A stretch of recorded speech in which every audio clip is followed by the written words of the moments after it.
if you're in a match, yeah, you're trying to win, but you're also not trying to kill the guy.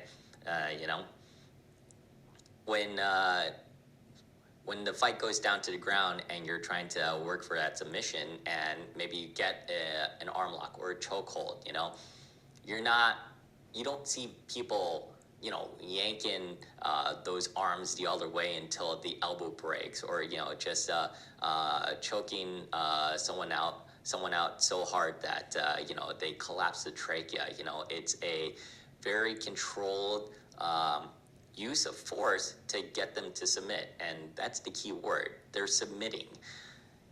It's control over yourself is a big thing, because it allows you to control the situation that you're in. If you don't control yourself, I think this is a quote from Michael Jai White in one of those movies. But if you don't control yourself, you don't control the outcome. Yeah. The only thing you can't control is your thoughts and your actions. Yep. Things that you do. Yeah, you're not going to be able to tell someone else exactly what to do. You know, but you can manipulate them into a situation that's advantageous for you, or that's mutually beneficial for both of you. Just de-escalate as much as De-escalate, you can. you know, and this is where training comes in. The better you train, the better that you are at executing in stressful situations, the more in control of a situation you are.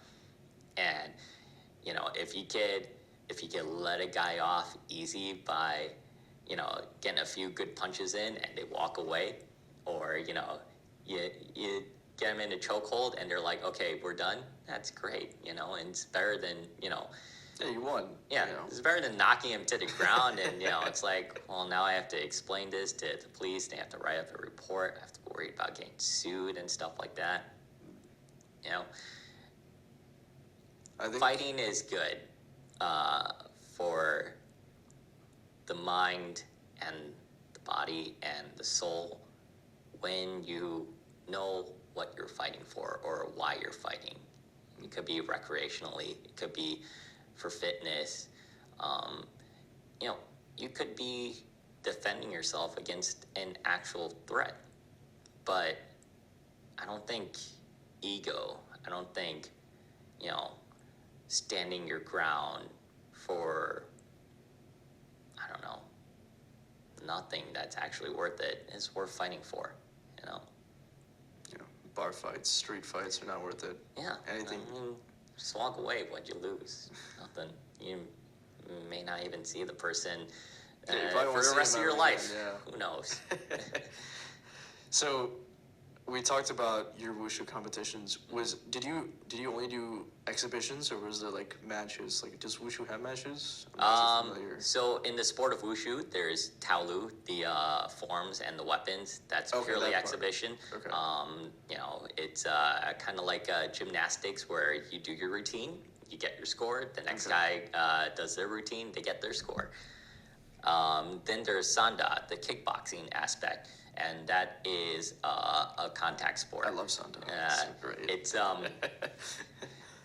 It's different than other types of combat sports like karate, taekwondo, Muay Thai. In what is it?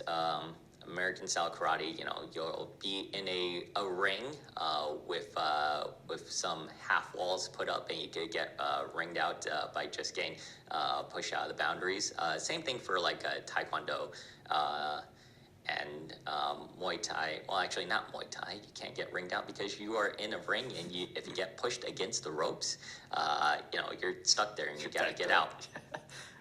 Sandao, however, is practiced on top of a lei tai, which is a platform that's a few meters off the ground, and you could get ringed out by literally just throwing your getting thrown off the out of the ring. You could, you know, fall from the ring, and that's one of the strategies in Sanda. It's kind of like Soul Calibur, in which you could like ring out your opponents, except they don't just kind of fall into an abyss. They fall onto really cushy pads.